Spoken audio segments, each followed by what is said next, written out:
My name is Micah Haley, and this is Stories from the Fire.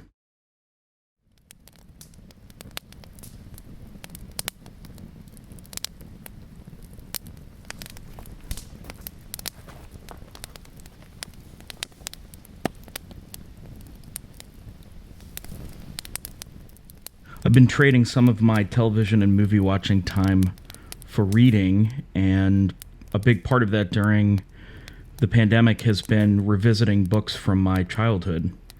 And the first one is The Andromeda Strain by Michael Crichton. I'm sure you're familiar with Michael Crichton because of Jurassic Park or some of the movies that were adapted from his books in the 90s. But Andromeda Strain was his first best-selling novel. It established him as a best-selling author, even though it was his sixth novel and he had other books before it published under various pseudonyms. This was the book that established him and paved the way for much of his career to come. And it started some 20 years before Jurassic Park was in active development. Whenever I think about Andromeda Strain, I always think of this story, which may be apocryphal, but I'm convinced I read it in a magazine or something, decades ago. It has to do with Crichton's last years in medical school. His entire educational career was geared towards him becoming a medical doctor, and when he was in his last years at Harvard Medical, he was secretly publishing books under a pseudonym, and many of them were drawn from his experiences in medicine. When Crichton was in his last year at Harvard Medical School, he is training to become a practicing physician. Harvard Medical obviously is not the community college attempt at breaking into the world of medicine. So he's taking that very seriously. He has this board of directors or whatever at Harvard Medical watching his every move and constantly judging him, rating him against his peers. He sort of depicted it as this very judgmental, fraternal organization that was as much about your peers' respect as it was about science. And so he has these people looking down on him, ready to fail him or ready to jam up his career as a doctor. And on the other hand, in secret, he's writing novels under a pen name because writing has been this love of his since he was a child. At some point, he has to tell the higher-ups at Harvard Medical, I have been writing in secret. I've had 6 novels published. And oh, by the way, the biggest director in the world, Robert Wise, is directing a movie based on my novel, The Andromeda Strain. Robert Wise, at the time, was one of the biggest directors in the world. He won Academy Awards for West Side Story and The Sound of Music, and he also edited Citizen Kane, so he was no slouch. And he went on to also direct The Day the Earth Stood Still and The Haunting, and The Andromeda Strain was one of his later movies, and it was, of course, based on this book that Michael Crichton had written. So this would be like a Harvard medical student today going to the higher-ups and saying, yes, I've been a little distracted. Steven Spielberg is directing a movie based on my novel, which, by the way, is a bestseller.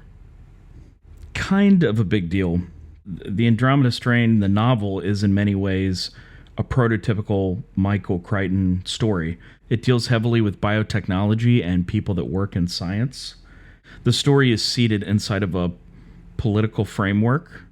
So there's this political pressure being exerted upon the situation. In many of Crichton's books, scientists are primary characters. And in this book, I think all of the characters are scientists, with the exceptions of 1 or 2 humans that managed to survive the disaster at the center of the book. All of these players come together in an effort to figure out how to defeat this disease that has piggybacked a ride on a meteor into our atmosphere, and they all end up at this underground purpose-built facility. It ended up being a government program born out of one of these cocktail discussions between scientists having fanciful thoughts over cocktails at a party where they talk about all the what ifs. What if this happened? What if that happens? And yes, is that unlikely? Maybe, but not really when you consider the Earth is millions of years old, et cetera, et cetera. And they end up coming up with this scenario which they give a high degree of probability about a comet crashing to Earth and releasing some sort of microorganism or something from space that ends up killing people, and we should be prepared to deal with that. And so this whole program is born out of this discussion, and it ends up getting federal funding, and this center ends up being built, and a team ends up being assembled that are the perfectly calibrated people to deal with such a situation. But after all this is done, nobody really expects this to ever happen, and they sort of go about their lives. And then, of course, this book is about the time that it does happen. We have some sort of extraterrestrial, meaning some sort of object, flying through the atmosphere, landing in a tiny Arizona town, and there is something on board that ends up killing everyone except for two people, a very old man and a very young crying baby. So the scientists land at the site, they see all these dead people, they see the two people that are still alive, and then they take the survivors to this underground facility that Crichton has meticulously thought out, 6, 7, 8 levels of security, each one being more clean than the last. And in entering this facility, these scientists are accepting on some level that they may die. I started this book in January, so about 50 or 100 pages in, COVID happens and the whole world realizes that we're about to have a pandemic, and nobody really knew how serious it was going to be.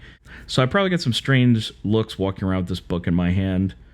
My memory of reading this as a kid was that it was very dry and the characters weren't super compelling. It wasn't really about the characters. It was more about the group and how each member functioned in the group.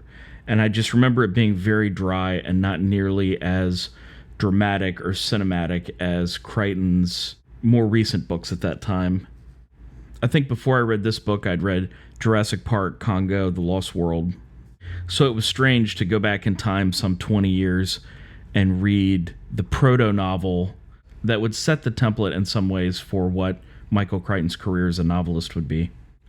The book does still work today, but I feel like I'm much more familiar with all of the science in it. When it was first published, I'm sure most of the science was cutting edge and wasn't that known to the general public.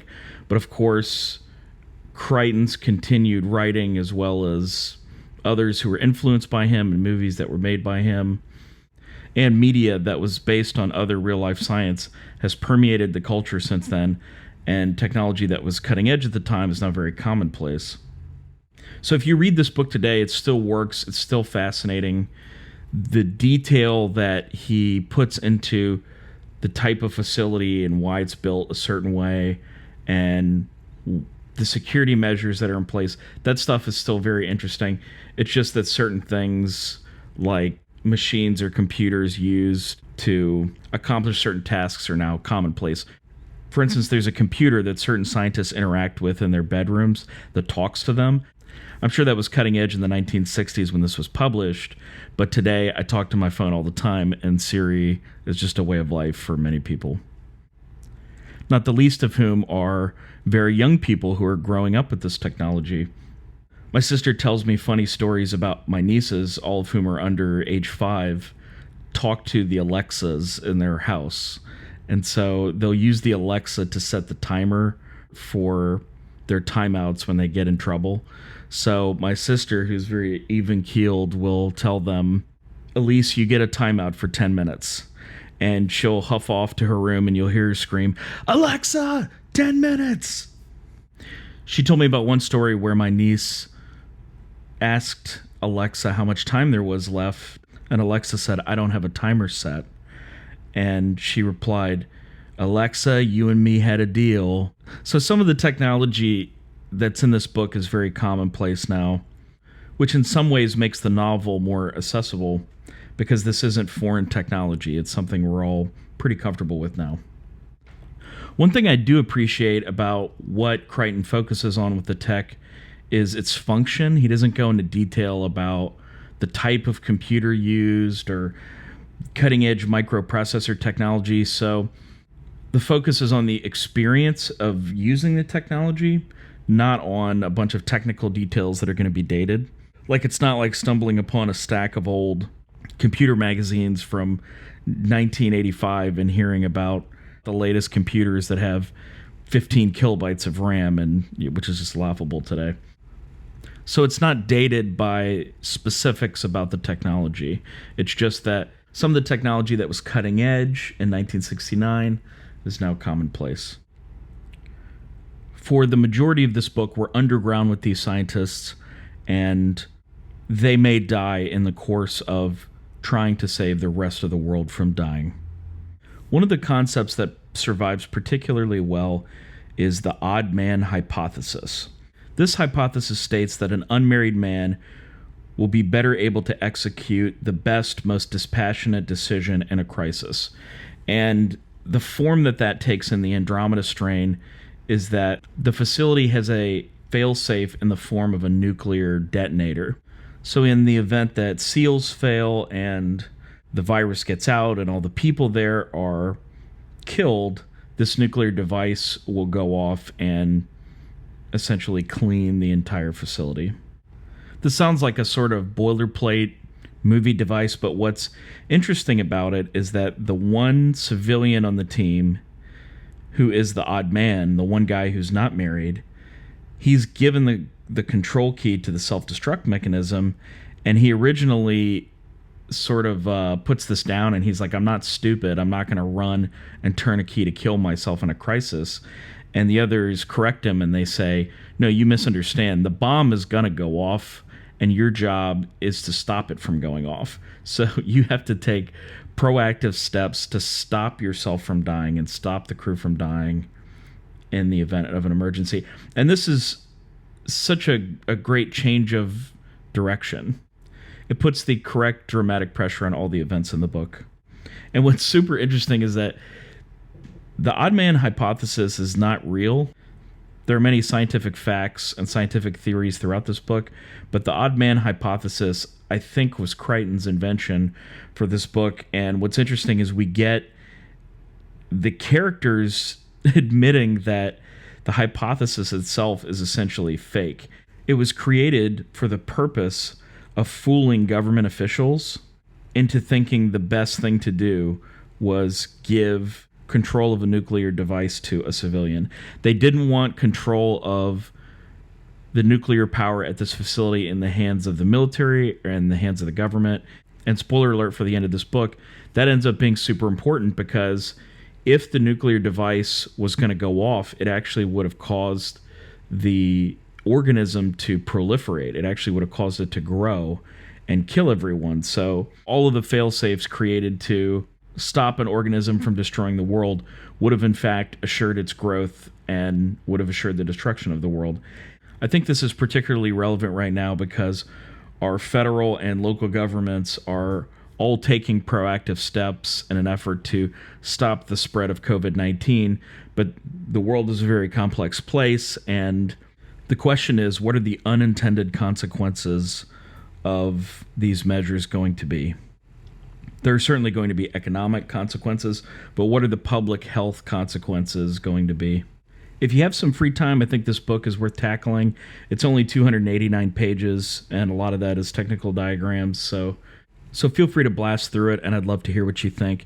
There have also been two projects adapted from this. The first one is the 1971 film, The Andromeda Strain, directed by Robert Wise. And the second one is a 2008 adaptation for television. It was a miniseries executive produced by Ridley and Tony Scott and Frank Darabont. It was written by Robert Schenken, who's won Pulitzer Prizes and a Tony Award, so it's probably worth checking out. That's all I've got for today. The theaters in America are still closed. We're just seeing the first bits of production start to film in New Orleans again, where I'm based. There are some really tiny sub-$500,000 movies that are shooting. And then there's a TV series called Leverage 2.0 that just started production. So we're seeing the early stages of people getting back into production, but I think independent film is still a little ways off. We're working at Intercut Capital to try to get some projects going this year, but I think the majority of independent films won't come back together until the foreign sales market stabilizes, which is going to take a little bit of time.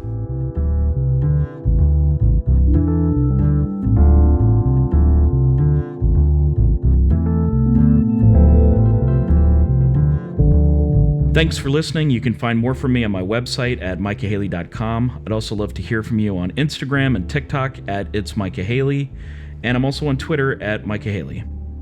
Thanks.